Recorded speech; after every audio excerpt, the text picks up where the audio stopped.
السلام علیکم خواتین و حضرات، آج کی اس ویڈیو میں ہم ایک بہت ہی اہم موضوع پر بات کرنے جا رہے ہیں۔ یہ موضوع مردوں کی جانب سے کی جانے والی کچھ ایسی غلطیوں کے بارے میں ہے جن کی وجہ سے میاں بیوی کا رشتہ ایک دوسرے کے لیے حرام ہو جاتا ہے۔ یعنی اگر کوئی شوہر اس طرح کی حرکت کرتا ہے تو اس کی بیوی اس کے لیے حرام ہو جاتی ہے اور ان کا نکاح بھی ٹوٹ سکتا ہے۔ اور ظاہر ہے اگر نکاح ٹوٹ گیا تو بیوی کا تعلق آپ کے لیے غیر محرم کا ہو گیا، اور غیر محرم کا ایک گھر میں ایک دوسرے کے ساتھ رہنا اور ملنا ایک بہت بڑا گناہ اور حرام کام ہے۔ اس لیے ان گناہوں کے بارے میں ہر کسی کو علم ہونا ضروری ہے اور ان گناہوں سے اپنے آپ کو دور بھی رکھنا چاہیے۔ وہ ایسے کون سے گناہ ہیں جن سے بیوی شوہر کے لیے حرام ہو جاتی ہے، اس بارے میں جاننے کے لیے آپ سے گزارش ہے کہ اس چھوٹی سی ویڈیو کو آخر تک لازمی دیکھیے گا۔ اور اگر ابھی تک آپ نے ہمارے چینل کو سبسکرائب نہیں کیا تو ابھی ویڈیو کے نیچے ریڈ بٹن پر کلک کر کے آپ ہمارے سبسکرائبر ضرور بن جائیں، تاکہ مزید آنے والی ہر ویڈیو آپ تک بآسانی پہنچ سکے اور آپ اس سے فائدہ اٹھا سکیں۔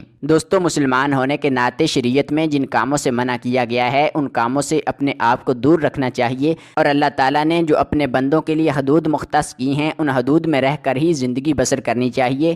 قرآنی تعلیمات مسلمان کو یہ بتاتی ہیں کہ اس نے کیسے زندگی بسر کرنی ہے، لیکن اکثر کم علمی کی وجہ سے ہم ان حدود کو کراس کر جاتے ہیں، جبکہ ان حدود میں انتہائی احتیاط کی ضرورت ہے، ورنہ بیوی آپ کے لیے حرام ہو جاتی ہے۔ دوستو، ان میں سب سے پہلی جو بات ہے وہ مذہب کے حوالہ سے ہے۔ اگر میاں بیوی میں سے کوئی ایک فریق بھی نعوذ باللہ اسلام کو چھوڑ کر کوئی دوسرا مذہب اختیار کر لے تو ان کا نکاح کا رشتہ ختم ہو جاتا ہے۔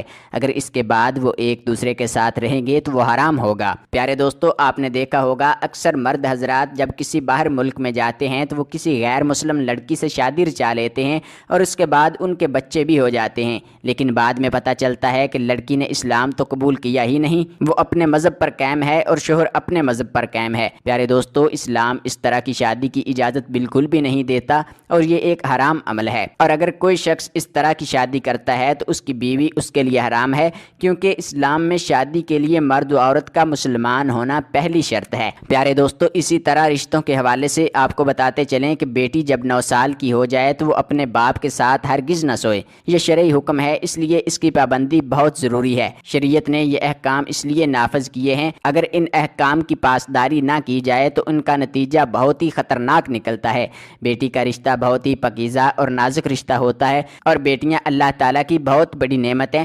جب بیٹی 9 سال کی ہو جائے تو باپ کو چاہیے کہ اسے پیار کرنے میں بھی احتیاط سے کام لے۔ اگر باپ پیار کرنا بھی چاہے تو صرف بیٹی کے سر پر ہاتھ پھیرے، بوسہ لینا بھی ہو تو سر پر بوسہ لے۔ اسی طرح سے باپ کو چاہیے کہ اپنے جسم کو بیٹی کے جسم سے دور رکھے، کیونکہ اگر خدا نہ خواستہ اللہ نہ کرے احتیاط نہ برتی گئی اور کہیں باپ نے بیٹی کو ایسے پیار کر لیا کہ باپ کی شہوت یا بیٹی کی شہوت ابھری، تو ایسی صورت میں اس شخص کے لیے اپنی بیوی یعنی اس بیٹی کی ماں اس کے لیے حرام ہو جائے گی، اور یہی حکم ماں اور بیٹے کا بھی ہے۔ اس لیے ہماری اپنی بہنوں سے گزارش ہے کہ وہ اپنے بیٹوں سے پیار کرنے میں بھی احتیاط سے کام لیں۔ ویسے تو یہ رشتے بہت ہی پاکیزہ ہوتے ہیں، ان میں اس طرح کے کسی بھی گناہ کی کوئی گنجائش ہی نہیں ہوتی، لیکن اگر شریعت نے ان سے منع کیا ہے تو پھر ہمیں ان رشتوں میں بھی لازمی احتیاط کرنی چاہیے، کیونکہ یہ اللہ اور اس کے رسول صلی اللہ علیہ وآلہ وسلم کا حکم ہے۔ ناظرین، اسی طرح سے سسر اور بہو کا رشتہ بھی ہے جس میں احتیاط برتنے کی ضرورت ہے۔ یہ سب رشتے ایسے ہیں جو کہ ہیں تو محرم، لیکن ان کے لیے حدود ہیں۔ اب سسر کے لیے حکم ہے کہ بہو کو اپنی بیٹی سمجھے، اس کو بیٹی کا درجہ دے۔ اب جس کو دین کی سمجھ ہوگی اور شریعت کی سمجھ ہوگی تو وہ ان رشتوں میں جو خاص فاصلے ہیں ان کی پاسداری کرے گا، لیکن جو شرعی حدود سے ناواقف ہوگا ان کی پاسداری نہیں کر پائے گا۔ اسی لیے بعض گھروں میں سسر اور بہو بامر مجبوری اکثر اوقات اکیلے ہوتے ہیں۔ ان میں اگر خدا نہ خواستہ کوئی ایسی صورت پیدا ہو جائے کہ ان کو شہوت کی نیت سے قریب کر دے، چاہے کوئی ایک دوسرے کے قریب شہوت کی نیت سے جائے، تو اس صورت میں بھی بیوی اپنے شوہر کے لیے حرام ہو جائے گی۔ اللہ سے دعا ہے کہ اللہ رب العزت سب کی حفاظت فرمائے اور ہم سب کو دین کی سمجھ عطا فرمائے۔ اگر کوئی ایسی صورت پیش آ جائے تو مفتی حضرات سے اس صورت کے بارے میں پوچھ لیا جائے، کیونکہ وہی بہتر طریقے سے بتا سکیں گے کہ معاملے کی سنگینی کیا ہے اور نکاح ساخت ہو چکا ہے یا نہیں۔ پیارے دوستو، یہ باتیں آپ کو اسلام کی تعلیمات کے پیش نظر بتائی گئی ہیں۔ اگر کوئی ان کو تنگ نظری کہے گا تو یہ اس کا اپنا قصور ہوگا،